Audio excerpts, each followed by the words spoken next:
33 seconds of logos.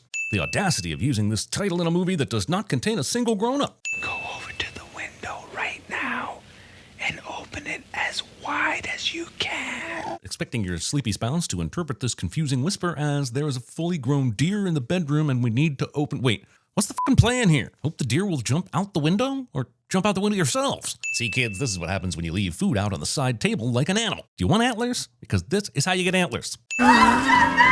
Asking Adam Sandler to do what we all need him to do. This would be a sin removal if it actually worked. Also, you might think it's the CG deer that I take issue with in this scene. You might think it's because this is not how deers typically urinate. But it is in fact this persistently open mouth welcoming the bestial golden shower that offends my credulity sensor the most. She just pointed and screamed at her own son's penis? It hasn't grown horns or anything, it's just a dick. Okay, son, we're gonna stop the deer by throwing laundry at it. Sounds great, Dad, but why am I going out first? Well, I'm not going first. Do you know how insane it is to throw laundry at a deer? This fourth wall breaking owl dressed as a penguin. This fourth wall breaking snail called Google. Is that your bra, Mrs. Fader? We aren't yet 5 minutes in, and we've laughed at body parts, been pissed on by wildlife, and are high-fiving boob carriers. If you ever wondered whether or not this is a Sandler film, be curious no longer. 28? Yes! Homeschooling. Boat I Love Fun is a more compelling narrative than anything else presented in this movie. Deanne having 4 kids and not considering the rectangular-shaped diaper-filling mass ejected from her toddler's poopy pouch as an issue. This basketball net is not at regulation height. He looks like Nicki Minaj trying to shake her butt implants back into place.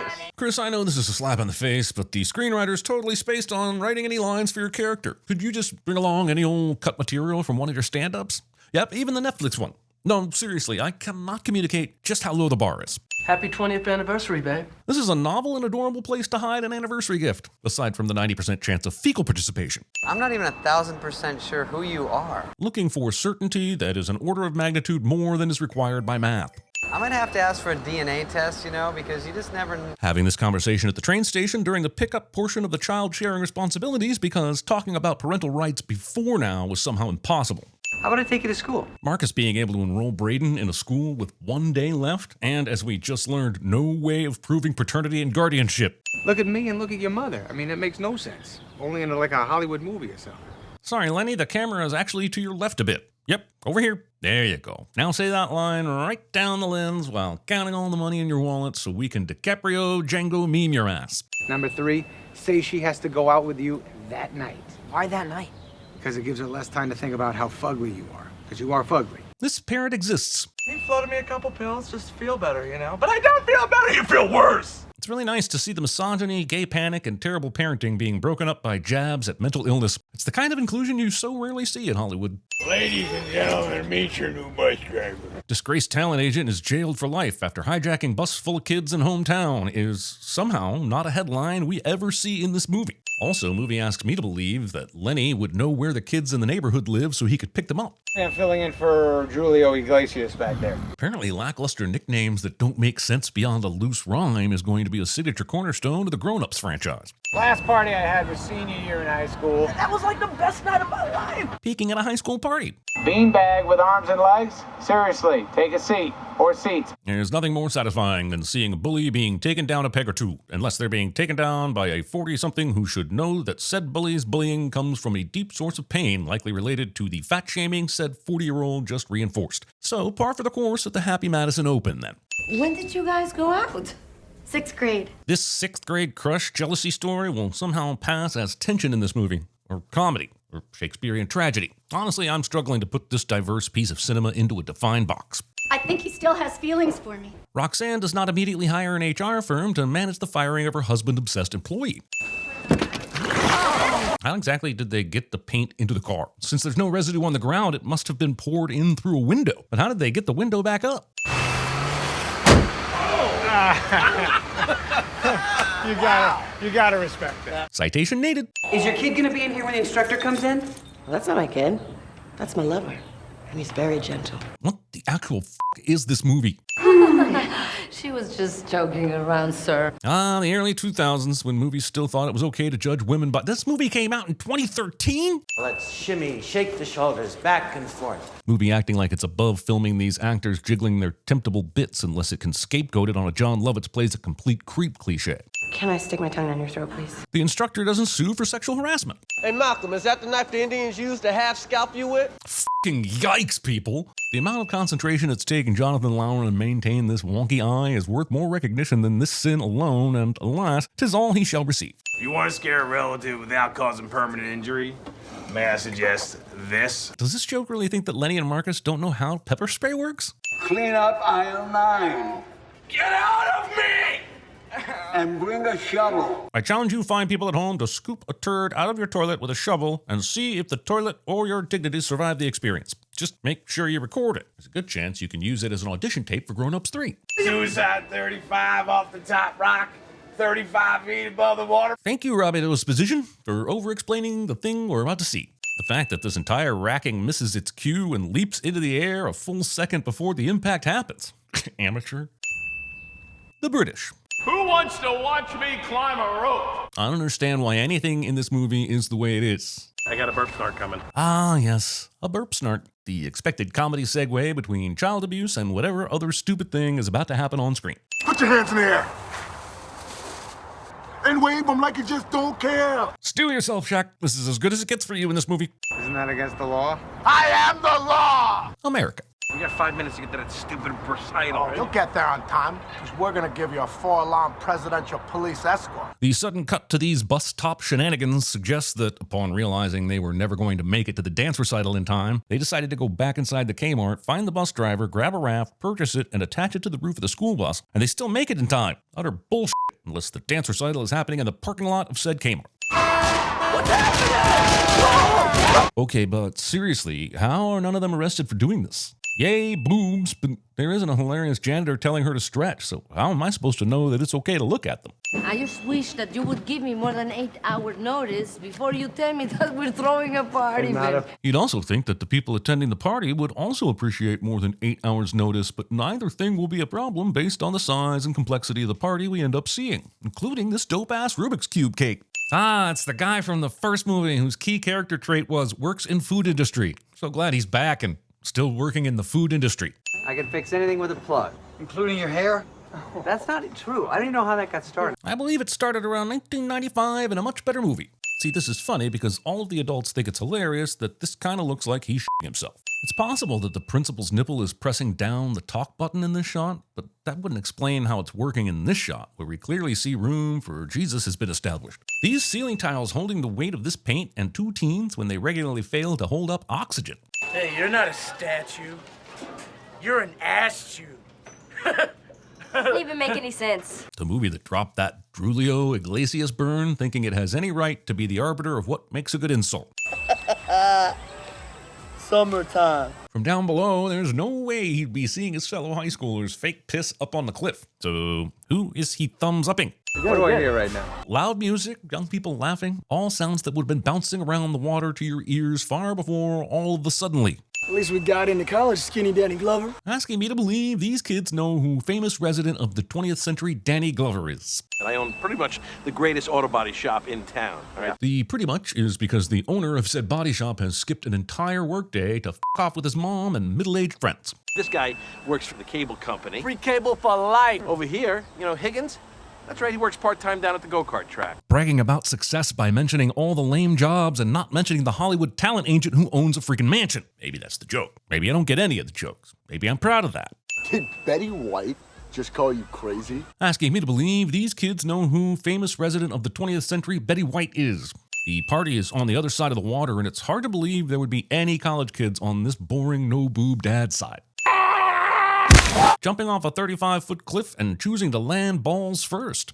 As the men watch their final friend descend from above, the background clearly shows there is no party cliff filled with onlookers behind them anywhere, and all these kids reacting to the cliff diving are absolutely mass hallucinating. I saw my dad's.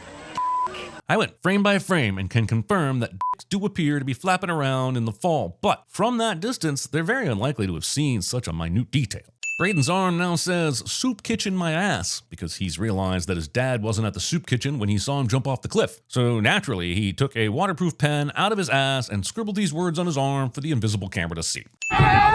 This route of the tire looked suspiciously bullshit to me, so I meticulously mapped its trajectory to better understand the journey it takes, which subsequently is far more interesting than the entirety of the movie. We start at the tire shop here on Atlantic Street in Marblehead. Tire then travels down the hill across from the tire shop, which we can see does not actually exist across from the tire shop. Rather than smash into the building ahead of it, the tire teleports to some railroad track and lands here at the Swampscott commuter train station, an impressive 27-minute bike commute covering about 5 miles to get to the station and then immediately plot a new course, 10 miles back to Marblehead to meet up with Shaq during his traffic police duties. After damaging police property and not being immediately arrested, the tire blazes like some sort of heat-seeking plot missile toward the make-believe location of Roxanne's store and banks left in dramatic fashion. This is a critical error for the tire, and in a list of ridiculous choices, that is saying something. By rolling past Roxanne's store, it now has to pull a tire U-ey around the old town house and then backtrack to Washington Square, where the tire is kicked into a pop-up movie park and attempts to murder children and physics. But we're not done yet. The final resting place of this 10.6 mile, 56-minute bike ride is exactly 0.1 mile or a 3-minute walk from where it f***ing started. Now let's talk about steepness gradients and topography.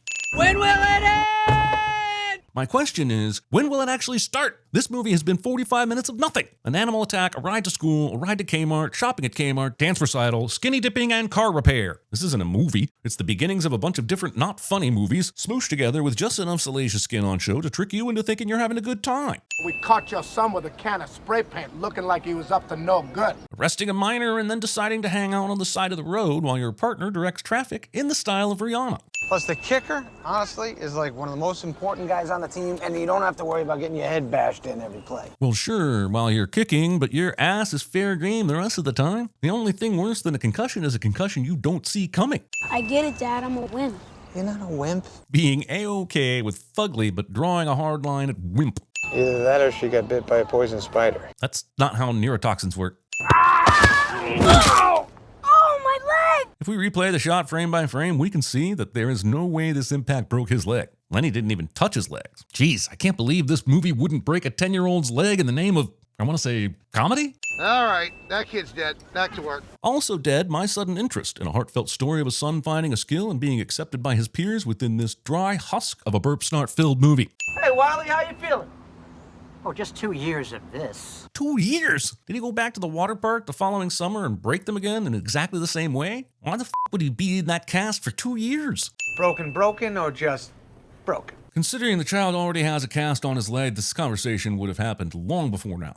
Also, as we watch the doctor swig a flask of Jack in front of a colleague, patient, and his parents, I'm left wondering how not even one believable human being, either through accident or good fortune, made an appearance in this movie. Okay, the light is red now, so please remain. If this is his driving test, why is Wiley giving him instructions? If you need to be told to stop at the red light, you're not passing your test. Also, if that's a red light, he's breaking the law by having part of the vehicle on or over the white line. Driving exam failed. Movie ruined. I've wasted an entire day waiting for this idiot to show up. Yes, this is annoying, but if you call an entire day at home wasted, you are severely underestimating the joys of a VCR. Also, Kurt's watch says 3:59, but the clock in the house he's watching says 3:55 at the very latest. Continuity exam failed. Movie ruined. Maybe we go inside and search the internet for funny videos of squirrels water skiing. I can and have found more interesting things on the internet single-handed. You hid from me at your mother's house, Eric. Who does that? The movie had no idea what to do with these two, so it settled on this Eric sneaking away to spend time with his mother as an escape from his wife and kids story. Sorry, that was far too wordy and unnecessary. Let me try that again. This movie had no idea what to do. Yeah, she always takes my side, worries if I'm eating enough and taking my vitamins. I'm really gonna try harder to make you feel special. Somehow, you come out of this argument with Sally apologizing for not fully embracing the role and responsibilities of being her husband's mother? Oh, what is happening right now? Just the same old something homosexual happens, and isn't it hilarious that the straight man can't handle it shtick? Come on, buddy, you've been in a Sandler flick before. Also, the movie is asking us to believe that a world exists where fundraising for the cheer team would start when everyone is going on summer break. Did Shaq lose a bet to Sandler? Has he fallen on hard times? Can someone please check on Shaq? It wasn't a perfect day, I admit it. There were some downs. Sorry about the leg. This kid is a fucking saint, or drugged. He should be mad as hell that his dad broke his leg on the first day of summer. His dad should be his absolute bitch for at least a week and possibly through college. What? It's paint. It doesn't come off. That's Smurfist. The maniacs who don't put vegetables back on their plate after it has fallen off. and who pour cans of soda into a pitcher to then pour that pitcher into a glass smaller than the original can and then not throw away the fucking cans. How do you know my wife again there, mud stuffing? I worked her out this morning. Presenting this information in the most self-incriminating way possible. It's like being at a bank as a customer during a robbery and the cops asking you, did you rob the bank? And your reply being, I entered the bank and removed money from it. Sherry O'Terry clearly forgets where her barrette is, and no one was bothered to spend the thousands of dollars to reshoot this pivotal scene. What does Penny's note say?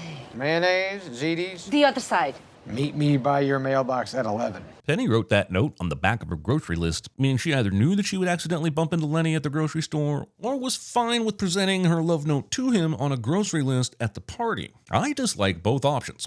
Do you have any idea what just happened there? Someone ate disease, and the movie isn't brave enough to, at the very least, give her the shits. Your father used to do that same three-step crap when we were growing up. It always worked then, even on my wife. This is framed in a way that makes it seem like this could be his wife, but it could just be a random worker, which might be worse, or just as bad. Definitely not better. Definitely not funny. You don't know who the boss is? I stink as a father. Finally, a sentiment I can get on board with. I'd sling a sin removal his way, but an acknowledgement of the fact is as far as this revelation will go. Wait a minute, when did we even ever... Damn you, Motel 6, hot tub! Fucking in a tub in a Motel 6 may be one of the most horrific sins in a movie ever. Carl's having a play date with your kids. And no one noticed them screaming before this exact moment for the laughs. Just hard to tell when no one is laughing. Newton is very unhappy that the force of this raft exploding outwards didn't also push Eric backwards in an equal and opposite erection. 90% of the comment section after that outstanding Newton's third law of motion joke. Uh-oh, a secret table. Wasting perfectly pissy Pabst beer. She wants her daddy to put her to bed. Well, Daddy's right about to enjoy some refreshing punch, so could you put her to sleep? Pathologically unrootable for protagonists. Where did this table come from? It's definitely not the table of beverages that Lenny got rid of, because it's clear that all ended up in the trash. So is this a pre-made table of half-consumed beverages? Just hanging back there? Why wouldn't it be a fresh batch of beers? This shot makes it look like we're zooming in on Roxanne's shot into the cup, but the dime, or whatever shrapnel it is entering from the wrong angle, which means the camera moved behind her right shoulder somewhere around here. Of course, that doesn't make sense because we can still see the wall, which means this shot was actually thrown from this direction. Then again, does any of that matter when this pink bowl is suddenly empty, this pitcher of beer is nowhere near her glass, and neither is this overturned can or ashtray? As easy as making a free throw. You're a cop, why do you care? Remember when Roxanne was complaining about only having 8 hours notice for the party? I'd love to see what she pulls off with a full week's notice, considering in 8 hours she and everyone else are fully costumed, refreshments prepared, an entire fucking sound system and stage set up, and arranged for the Jake Giles band, who just so happened to be available in the neighborhood, to do a set. And this dope-ass Rubik's Cube cake! Daddy? Keeping medication within reach of children. And I'm talking about Adam here. There was a hand in the hand faced Drake, the child. I can't tell if this is ripping off Freddy Krueger or Fletcher Reed, but I hope they both enact their specific brand of revenge. I gotta give it to your old man for one thing. He could always throw a party. This is my dad's party? It's at your house. Who the f else's party would it be? Being so in tune with your own character twist that you're totally oblivious to the sudden and immediate cessation of noise around you. Hit me right on the chin, I'll go down like a sack of potatoes. What are you talking about? I know you'd do the same for me if my boy was watching. I'd argue that this isn't really teaching his kid anything, unless he's lucky enough to also face off against someone willing to take a fall in order to impress his son. In reality, he's going to stand up to someone on the wrestling team and get the shit kicked out of him. Do you understand me? Yes, I understand you! Beer cans are not being crushed together in a stunning fashion in this scene. Fellas? Okay, I am a person! The absence of evidence in the script to support that premise. These old townies trashed our frat house. They didn't do it. Me do it. Except that doesn't make any fucking sense. At that point, he was still pissed at Marcus for lying about working in the soup kitchen. Plus, some of this graffiti says very specific things like, that just happened, which isn't a catchphrase Braden would have been able to hear while he was hanging out 35 feet beneath them in the lake. We may be smelly. We may have a penis. It's as if they thought if they keep repeating this joke, they might be able to peer pressure us into thinking it's funny. Everything about this scene makes me wish I'd been kinder to the Twilight movies. We now have an extended fight scene between the young kids from college and the people with bad knees. It almost feels like the showdown in Anchorman between the different news teams, but with less imagination and much less fun to watch. So it's basically a great version of the news team's fight in Anchorman 2. This person in the background who should be disqualified for not connecting a single punch. The one person who is actually trained to fight and having uppercut, backhand, uppercut being the full extent of their participation. Shaq's noogie doesn't result in third-degree friction burns in this scene. And now we fade from the party where Lenny was KO'd and a college kid was mauled by a deer to the sweet house for a little post-brawl nom-nom. I guess cleaning up the party and getting the children tucked into bed was entirely up to the women. Checks out. I did it! I burp started! Yes! Congrats, you did it indeed. You created what can only be described as the burp snart of movie-going experiences. Conclusionary also, for some reason, I always remember that the poster for this movie showed all the men on a roller coaster. So here's one sin for not delivering on the promise of a Final Destination crossover that would end this franchise forever. Oh my God, what a stunner! 35. That's right again, smarty pants. Can you count, suckers? How was your last ride in before the summer, Nick? I'm not a puppet. I'm a real boy. Your booze mean nothing. I've seen what makes you cheer. I'm a crazy linebacker. Give me that football. Oh my God, the quarterback is toast. Don't ever say the party's over. Could have done without that. Lenny! Uh-oh. Secret table. Secret toe. You got it. I'll pull the string. You can't have my soul or my beer because I'm gonna put this sole of my boot in your ass. Can you fly, Bobby? I'm a stupid little monkey. Yes! Oh no, he died! It's your pretty shiny penny. You fucked up, bitch.